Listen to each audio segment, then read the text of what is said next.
यह कहानी उस किसान की है जो आधी रात को खेत में पानी बराने के लिए जाता है और फिर कभी वापस नहीं लौटता है। एक बार की बात है, आधी रात का वक्त था। गांव के सभी लोग गहरी नींद में सो रहे थे।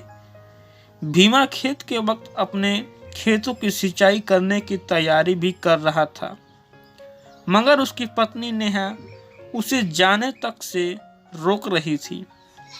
नेहा कहती है कि अगर आपको अपने खेतों की सिंचाई करनी है तो आप सुबह चले जाइए, आधी रात को जाने का क्या जरूरत है।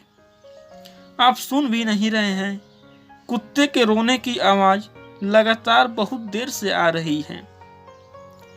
भीमा बोलता है कि खेतों की सिंचाई की जरूरत अभी है और मैं सुबह जाऊं।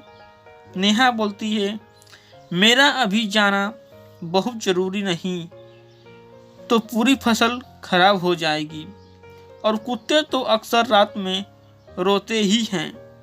नेहा कहती है, लोग कहते हैं कि जब भी रात में समय कुत्ते रोते हैं तो उस जंगल के पुराने खंडहर के आसपास कुछ अपशगुन जरूर होता है और लोग रहस्यमय तरीके से लापता हो जाते हैं, जिनका फिर कुछ अता पता नहीं चलता है। भीम बोलता है, तुम भी न नेहा, हद करती हो। मैं इन बातों को तो मानता ही नहीं। नेहा फिर बोलती है कि नहीं जी, आप मेरा कहना मानिए, आप आज मत जाइए, मुझे कुछ सही नहीं लग रहा है। भीम बोलता है, मुझे मत रोको नेहा, मैं अकेला नहीं जा रहा हूँ, अपने दोस्तों को अपने साथ लेकर जा रहा हूँ। इतना कहकर भीम चला गया। सर्द रात में रमेश और उसका दोस्त भीमा खेतों की सिंचाई करने पहुंच गए। ठंड अपने पूरे चरम सीमा पर थी। उन दोनों ने सर्दी से बचाव के लिए आग जला ली। वो दोनों उस मनहूस खंडहर से ज्यादा दूरी पर नहीं थे।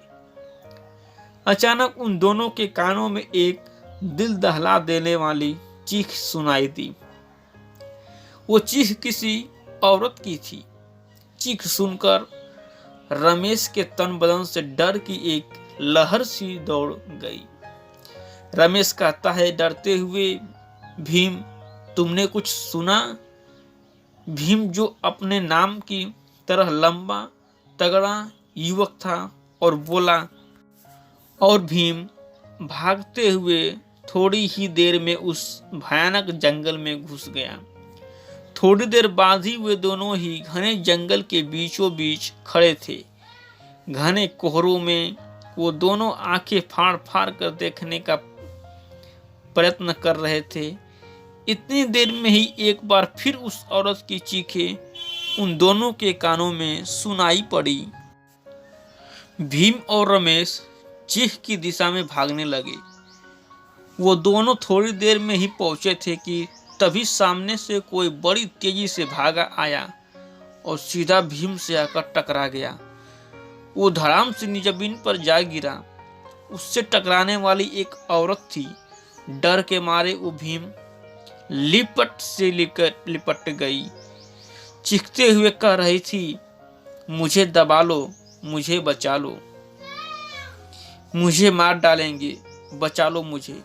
इतना कहकर वो भीम की वहां से ही अपने हाथों हवास खो बैठी और बेहोश हो गई।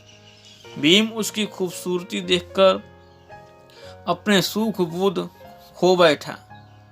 रमेश की तरफ देखते हुए बोला, भीम जा जल्दी से पानी लेकर आ, क्योंकि इसे होश में लाना बहुत जरूरी है। रमेश से कहता है भीम। हाँ, मैंने भी वो चीख स्पष्ट रूप से सुनी है, तो उस खंडहर की तरफ से आई है। तभी अचानक फिर से बचाओ बचाओ के साथ चिल्लाने और रोने की आवाजें फिर से सुनाई पड़ी। ये सब सुनकर दोनों चिंतित हो गए। अचानक मन में कुछ निश्चय कर भीम ने हाथ में लाठी उठा ली और खंडहर की ओर चल दिया। रमेश कहता, ये क्या पागलपन कर रहे हो?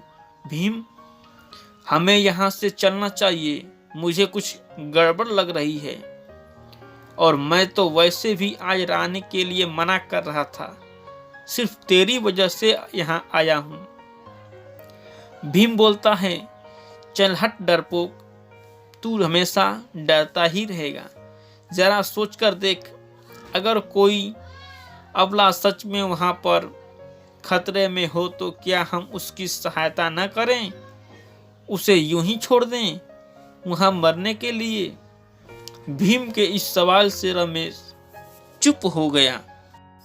रमेश कहता है, ठीक है, होश में आ भीम, मुझे कुछ ठीक नहीं लग रहा, जरा गौर कर, यहाँ इस औरत के अलावा और कोई इंसान मुझे नहीं दिख रहा है। भीम बोलता है, ठीक है यार, अगर तू नहीं जाएगा तो फिर मैं ही चला जाता हूँ। रमेश कहता है, ठीक है, मैं जाता हूँ। रमेश पानी लेने वहाँ से चल पड़ा।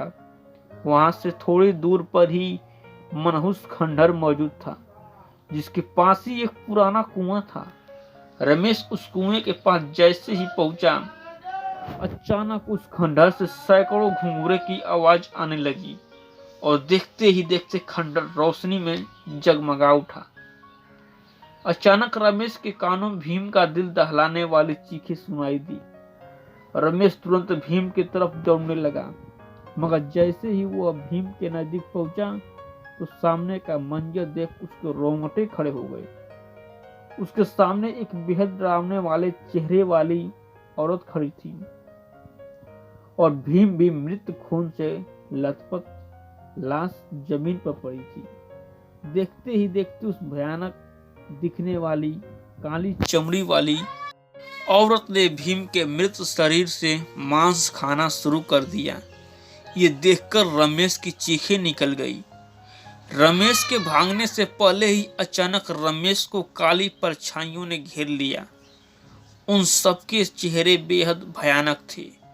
अचानक वो काली चमड़ी वाली उड़ते हुए रमेश के सीने पर बैठ गई। रमेश की एक दिल दहला देने वाली चीखें समाटे की चीर निकल गई। दूसरे दिन भीम और रमेश के लापता होने की खबर जंगल में आग की तरफ फैल गई। गांव के एक व्यक्ति ने मुखिया जी से पूछा, मुखिया जी, अब बस बहुत हो गया। जब इस गांव में कुत्ते रोते हैं तब न कुछ अपशगुन जरूर होता है।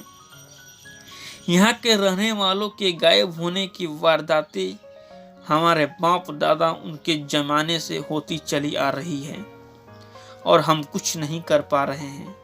आखिर कब तक हमारे नौजवान उस खंडहर के पास रहस्यमयी ढंग से गायब होते रहेंगे?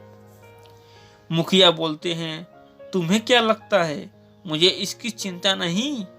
उस खंडहर को तोड़ने की कोशिश 1000 बार की गई और जब भी उस खंडहर को तोड़ा गया, दूसरे दिन खंडहर खुद ब खुद अपनी जगह स्वयं बन जाती है। व्यक्ति बोलता है, तो फिर इसका मतलब तो यही है कि हम सबको अब इस गांव को छोड़कर जाना चाहिए। इस राज से पर्दा अब नहीं उठेगा।